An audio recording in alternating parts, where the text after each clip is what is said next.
عشق کو حسن کے انداز سکھا لوں تو چلوں.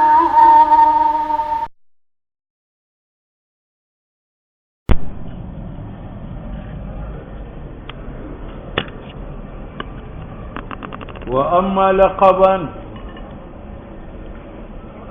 مصنف پہلے کہہ چکا ہے کہ اصول الفقہ میں دو اعتبار ہیں، ایک اعتبار وضع اول کا اور ایک اعتبار وضع ثانی کا.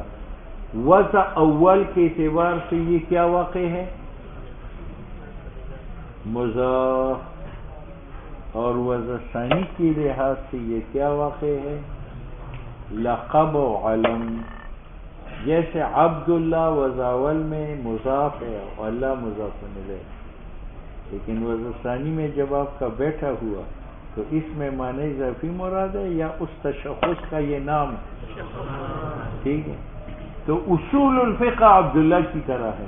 عبداللہ بے اعتبار وضع اضافی کی مرکب ہے اور بے اعتبار وضع ثانی کی علم اور مفرد ہے. تو اصول فقہ بے اعتبار وضع اول کی مضاف ہے، اصول مضاف فقہ مضاف ہے، اور بے اعتبار وضع ثانی کی جو ہے یہ کیا ہے؟ علم ہے اس فن کا. اب جو معنی اضافی ہے وہ تو مصنف بیان کر دیا، اب معنی لقبی بیان کرتا ہے کہ اصول فقہ علم بقواعد يتوصل بها الى استنباط الاحکام الفقهیة عن ادلتها. کہ اصول فقہ علم بقواعد چند قواعد پر یتوصل بها، ان قواعد کی برکت سے رسائی ہوتی ہے. کس تک رسائی ہوتی ہے؟ استنباط احکام تک. استنباط احکام کا کس سے ہوتا ہے؟ ادلت سے. ٹھیک ہے. اجمالاً ایمان بالغیب رہو. اصول فقہ علم بقواعد يتوصل بها الى استنباط الاحکام الفقهیة عن دلائلها. کہ اصول فقہ علم ہے چند قواعد پر یتوصل بها، ان قواعد کی برکت سے وصول ہوتی ہے. کہاں تک؟ استنباط فقہیہ کو دلائل سے. خارج میں فقہ میں یہ ہے الصلاۃ واجب. کیا ہے؟ لقولی تعالی اقیموا الصلاۃ. اب مولوی صاحب ہم نے وجوب صلاۃ کو ثابت کرنا ہے کس سے؟ اقیموا الصلاۃ سے. ہاں، ایک قاعدہ کی ذریعہ، وہ قاعدہ یہاں بیان ہوتا ہے. تو یہ علم ہوا بقواعد، ایسے قواعد پر یتوصل بها، جن قواعد کے ذریعے وصول ہوتا ہے اس بات احکام کو جو وجوب صلاۃ ہے ادلہ سے. وہ کیا؟ ٹھیک ہے. تو فقہ کیا ہے؟ الصلاۃ. اس کی دلیل کیا ہے؟ اقیم. اب ان سے اقیم الصلاۃ کی وجوب صلاۃ کیسے ثابت ہوتا ہے؟ تو وہ ثابت ہوتا ہے چند قواعد سے جو اس فن میں ہے. لہذا اس کی تعریف ہو گئی علم بقواعد. یہ علم ہے چند قواعد کلیہ پر یتوصل بها، کن قواعد کے ذریعے وصول کیا جاتا ہے اثبات احکام فقہیہ کو جو وجوب صلاۃ ہے دلائل فقہیہ سے. جو اقیمت کس طرح آپ کو مسئلہ فقہی معلوم ہوا الصلاۃ، اور آپ کو دلیل فقہی معلوم ہو گئی. اب قاعدہ کلیہ کیا ہے؟ تو اس فن میں قاعدہ کلیہ ہے الامر للوجوب. الامر یہ قاعدہ کلیہ ہے یا نہیں ہے؟ اب مجھ سے آپ ایسی کریں کہ اس مسئلہ فقہیہ اور دلیل فقہی سے صغرا بناؤ اور اس قاعدہ کلیہ سے کبرا بناؤ. الصلاۃ واجبۃ لقولی تعالی اقیمو امر ہے یا نہیں؟ تو اس سے کیا معلوم ہوا کہ صلاۃ منہی عنہ ہے یا مامور بھی ہے؟ تو اس سے صغرا نکالو الصلاۃ مامورۃ بہا بن گیا. اور اس قاعدہ کلیہ سے کبرا بناؤ الامر لل. اس سے کیا معلوم ہوا کہ مامور بھی حرام ہوگا یا واجب ہوگا؟ تو یہ کہو کل مامور بھی واجب. الصلاۃ مامورۃ بہا وکل مامور بہا واجب الصلاۃ واجب. یہ حکم فقہی ہے، یہ ثابت ہوا اقیموا الصلاۃ سے ببرکات الامر للوجوب کا. اب یہ تقریر ذہن میں آ گئی. فقہ کیا تھا الصلاۃ ہاں اقیموا، ٹھیک ہے. اور قاعدہ کلیہ کیا ہے؟ الامر. اس قاعدہ کی ذریعہ ہم اس حکم تک رسائی کریں گے، وہ اس طرح کہ اس مسئلہ فقہی اور دلیل فقہی سے ہم صغرا نکالیں گے. اقیم الصلاۃ سے کیا معلوم ہو کہ صلاۃ منہی عنہا ہے یا مامور بہا ہے؟ تو نکالو الصلاۃ مامور بہا. اور قاعدہ کلیہ الامر للوجوب سے کیا معلوم ہوتا ہے کہ مامور بھی حرام ہے یا واجب ہے؟ واجب. تو المامور بھی واجبون اس قاعدہ کلیہ سے نکالو. وکل مامور بھی تو صغرا کیا بنا الصلاۃ مامورہ، اور کبرا کیا بنا کل مامورہ واجب. نتیجہ کیا نکالتا ہے؟ واجبۃ. اب الصلاۃ واجبۃ یہ فقہ، یہ ہم نے ثابت کیا اقیم الصلاۃ سے. کس کی وجہ سے؟ الامر. واما لقبا فهو علم. اصول فقہ علم بقواعد، چند قواعد پر، جیسے الامر للوجوب یتوسل بها کہ وصول کیا جائے ان قواعد کی ذریعہ طرف استنباط احکام فقہیہ عن دلائل فقہیہ سے. ٹھیک ہے. اس پر ایک اعتراض ہے.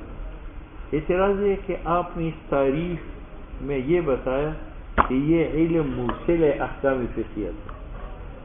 علم بقواعد یتوسل بها الى احکام الفقہ، کیا معلوم ہے کہ یہ علم موصل ہے الى الفقہ؟ تو تعریف معنی نہیں ہے. اس میں علم نحو، علم صرف بھی داخل ہے، وہ بھی موصل ہے فقہ ہے. اقیم الصلاۃ، صرف نے ہمیں بتایا کہ اقیم امر ہے، اور اس میں انتم جو ہے وہ فاعل ہے، الصلاۃ جو ہے وہ مفعول بھی ہے، فعل اپنے فاعل اور مفعول بھی سے مل کر جملہ. اب یہ الصلاۃ کا نصب ہمیں نحو نے بتایا تھا. اگر ہم نحو نہ پڑھتے تو ہم الصلاۃ کرتے. تو اقیم الصلاۃ اب وہ غلط معنی ہے. صلاۃ واجب کرنے والا ہے، خود واجب نہیں ہے، حالانکہ وہ خود واجب ہے. تو جس طرح یہ فن موصل الفقہ ہے تو صرف و نحو بھی موصل الفقہ ہے. تو نیچے ناقد نے لکھا ہے علم بقواعد یتوسل بها توسلا قریبا. توسلا یہ توسل قریب کرتے اصول فقہ اور فقہ کی درمیان واسطہ نہیں ہے، اور نحو اور فقہ میں واسطہ ہے باقی علوم. تو یہاں توسل سے مراد توسل مطلق ہے یا توسل قریب ہے؟ اور نحوی کا توسل بعید ہے. بات آئی سمجھ؟ اس پر ایک اور اعتراض یہ ہے کہ آپ نے کہا یہ علم توسل قریب کرتا ہے فقہ کو، تو تعریف معنی نہیں ہے. علم مناظرہ اس میں داخل ہے. علم مناظرہ، فقہا مناظرہ کرتے ہیں. میں آپ کا مسئلہ رد کرتا ہوں اور اپنا ثابت کرتا ہوں، آپ اپنا مسئلہ ثابت کرتے ہیں، میرا مسئلہ رد کرتے ہیں. یہ علم مناظرہ ہے. علم مناظرہ میں بھی اصول فقہ مناظر فقہ میں ماہر ہو جاتا ہے. بات سمجھ میں آئی؟ اس کا جواب شارحین یہ دیتے ہیں کہ یہ وصول الفقہ کرتا ہے لاثبات الفقہ، اور مناظرہ میں وصول الفقہ ہوتا ہے لیکن مقصود اثبات فقہ نہیں ہے، بلکہ خصم کو شکست دینا مقصود ہوتا ہے. بات سمجھ میں آ گئی؟ یہ بات ختم.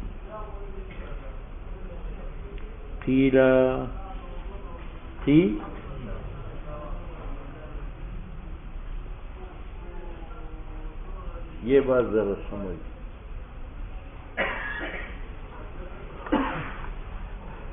مولوی صاحب، ایک انسان کی تعریف ذاتیات کے ساتھ، اس کو حد کہتے ہیں. جیسے انسان کی تعریف کرو حیوان، اس کو کیا کہیں گے؟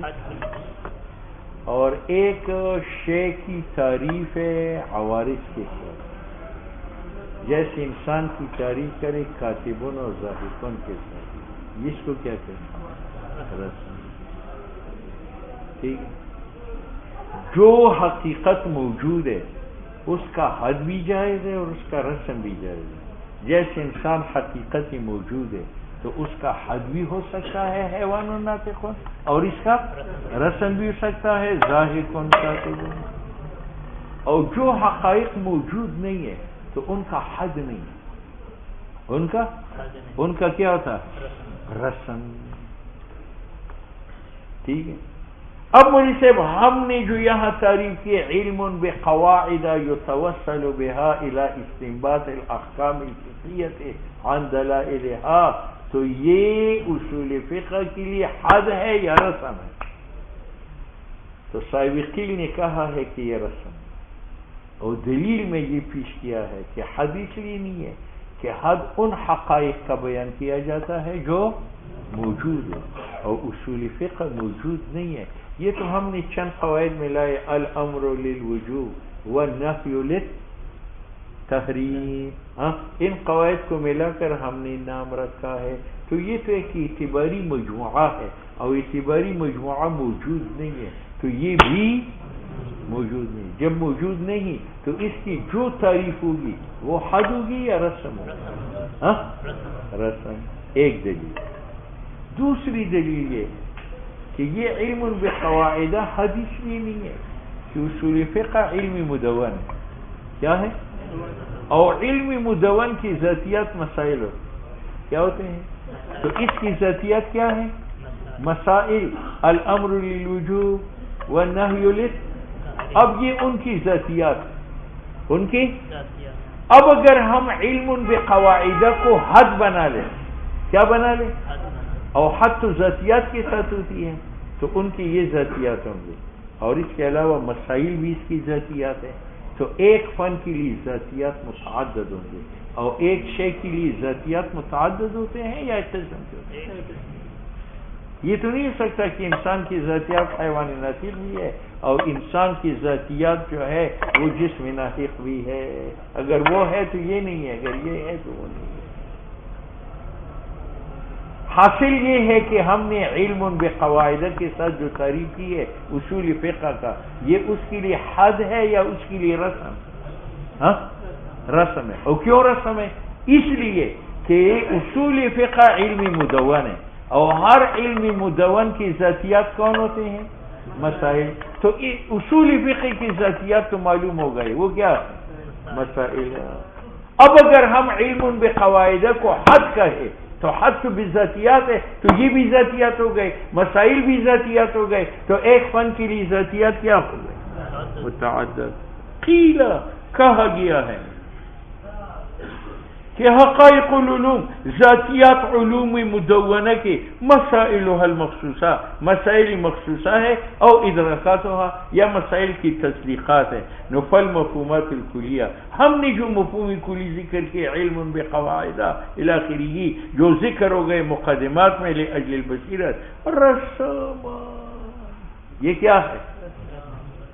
بات سمجھ میں آ؟ اور یہ دلیل پیش کرتا ہے کہ دیکھو بعض مجموعہ ایسا ہوتا ہے، بعض ایسا جن کے اجزاء آپس میں متباین ہیں، حمل جائز نہیں ہے. جیسے عشرتن ایک مجموعے کا نام ہے جس کے اجزاء آحاد ہے، اور آحاد کا حمل عشرتن پر اور عشرتن کا حمل آحاد پر جائز ہے نہیں. تو ہم عشرتن کی جب تعریف کریں گے وہ تعریف رسم شمار ہوگی، وہ حد نہیں. تو اسی طریقہ سے اصول فقہ بھی ایک مجموعہ ہے، اس کے اجزاء ہے الامر للوجوب النہی للتحریم، اور اس مسئلے کا حمل اس کا اس پر جائز نہیں ہے. جب نہیں ہے تو ہم جو اس کی تعریف کریں گے بقواعد کے ساتھ یہ کیا ہوگا؟ یہ معنی ہے اس کا. فالمفہومات الکلیہ جو ذکر کی جاتے ہیں مقدمات میں للبصیرت رسوم بنا اس پر کہ جو مرکب و اجزاء غیر محمولہ سے، جیسے عشرہ یہ مجموعہ ہے اور یہ اجزاء غیر احد احد احد سے مرکب ہے، اور احد کا عمل عشرہ پر نہیں ہے. لا جنس لہ ولا فصل لہ، ان کے لیے نہ جنس ہوتا ہے نہ فصل، اور جس کا جنس فضل نہ ہو اس کی تعریف کو ہم حد کہیں گے یا رسم کہیں گے؟ وَإِلَّا، اور اگر آپ العلم بقواعد کو حد کہیں گے تو حد ذاتیات کے ساتھ ہے، تو ایک ذاتیات تو یہ آ گئے، اور اصول فقہ علم مدون ہونے کی حیثیت سے اس کی ذاتیات کیا ہے؟ مسائل بھی ہے، تو دوسری ذاتیات وہ بھی آ گئے، تو لازم تعدد الذاتی، لازم آتا ہے کیا؟ اور تعدد ذاتی کا غلط. دیکھو یہ انسان ہے، اگر اس کا ذاتی حیوان و ناطق بھی ہو جائے اور اس کا ذاتی جو ہے جسم ناطق بھی ہو جائے، تو ہر ذات ذاتیات میں موجود ہے یا نہیں ہے؟ تو جب جسم ناطق موجود ہو جائے تو اس میں انسان موجود ہوگا. اب انسان موجود ہے اور حیوان و ناطق ذاتیات نہیں ہے، تو استغنا ذات کا آیا کس سے؟ ذاتیات سے، حالانکہ ذات جو کل ہے وہ ذاتیات ذات سے مستغنی نہیں ہے. اسی طریقہ سے اگر انسان حیوان ناطق کی ضمن میں موجود ہو جائے تو حیوان ناطق کی ضمن میں انسان ہے اور حیوان ناطق کی ضمن میں جسم ناطق نہیں ہے، تو یہاں ذات ہے اور ذاتی نہیں ہے. استغنا ذات کا ذاتی سے لازم آتا ہے. ٹھیک ہے. وفیہ نظر، اس قیل میں اعتراض ہے. اشرت الیہ فی السلم، میں نے اس کی طرف اشارہ کیا ہے. کس کے اندر؟ سلم میں. سل وہ یہ ہے کہ یار تعدد ذاتی کا حرام ہے لیکن نفس الامر میں حرام ہے، اور اعتباراً تعدد ذاتی کا جو ہے وہ کیا ہے؟ جائز ہے. دیکھو ایک حیوان و ناطق، ایک اور ایک حیولہ اور صورت. انسان کے لیے حیوان و ناطق جو ہے یہ بھی ذاتیات ہے، اور حیولہ اور صورت وہ بھی ذاتیات. بات سمجھ میں آئے؟ لیکن اعتباراً یہ ذاتیات ہے بے اعتبار وجود ذہنی کے، اس اعتبار سے وہ نہیں ہے، اور وہ ذاتیات ہے بے اعتبار وجود خارجی کے، اس اعتبار سے یہ نہیں ہے. تو جس طرح انسان کے لیے تعدد ذاتی کا آیا اعتباراً، تو ہو سکتے اصول فقہ کے لیے بھی ذاتی متعدد ہو. ایک بے اعتبار خارج کے وہ مسائل ہے، اور ایک بے اعتبار ذہن کے وہ قواعد ہے. ٹھیک.